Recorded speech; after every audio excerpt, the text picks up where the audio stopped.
आज सुनेत्रा पवार यांनी उपमुख्यमंत्री पदाची शपथ घेतली।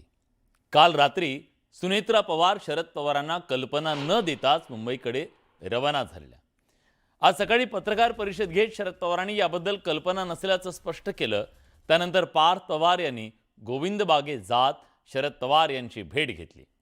पार्थ यांनी पावणे 2 तास पवार कुटुंबियांशी चर्चा करत आजच्या शपथविधीला आपण उपस्थित राहावं असा आग्रह केल्याचं कळतंय।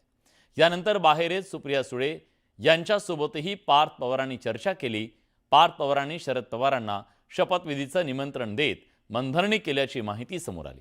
मात्र यानंतरही शरद पवार शपथविधीला उपस्थित राहिले नाहीत।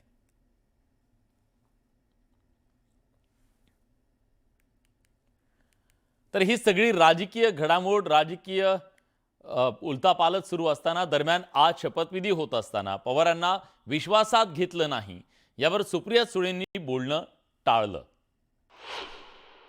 साहेबांना बोलवलं नाही, विश्वासात घेतलं नाही, आपण गेलता काय सगळा महाराष्ट्र बघतोय की पवार साहेब का शपथविधीला नाही। एकच शब्द, रामकृष्ण हरी। विश्वासात घेतलं नाही का? रामकृष्ण हरी।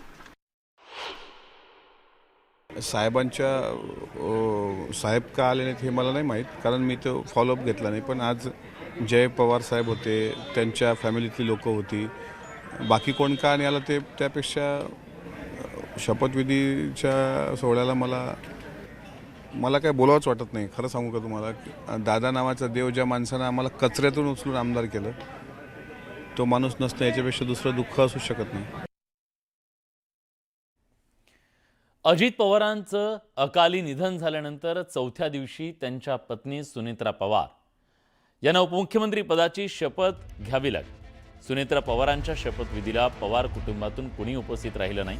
मात्र आता शपथविधीनंतर अजित पवारांचे पुतणे रोहित पवार यांनी एक्सवर पोस्ट टाकून आपल्या काकींना शुभेच्छा दिल्या। राज्याच्या पहिल्या महिला उपमुख्यमंत्री म्हणून माननीय सुनेत्रा काकी यांनी शपथ घेतली, याचा आनंद आहे। खरं म्हणजे माननीय अजितदादांची जागा कुणीच घेऊ शकत नाही, पण किमान सुनेत्रा काकींच्या रूपात तरी आम्ही तिथं अजितदादांना पाहू।